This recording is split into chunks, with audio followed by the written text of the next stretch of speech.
கடமையான குளிப்பு எப்படி குளிக்கிறது? குளிப்பதற்கு ரசூலுல்லாஹ் ஒரு முறை சொல்லி தந்தாங்க.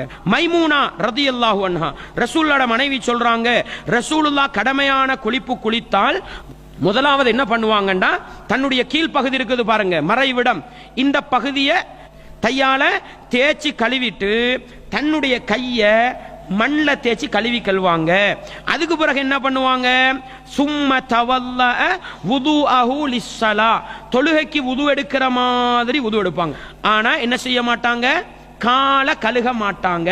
சரி, அதுக்கு பிறகு என்ன பண்ணுவாங்கண்டா, ரசூலுல்லாஹ் தண்ணி உழுக்கு அப்படி ரெண்டு கையம் போடுவாங்க, விரலை போட்டு தண்ணி உழுக்கு போட்டு ஃபயுஹல்லிலு பிஹா உசூல ஷஅரி, தலையை கொடை ரெண்டு சொல்லுவாங்க, தலையை இப்படி தண்ணியை தொட்டு கொடை வாங்க ரசூலுல்லாஹ்.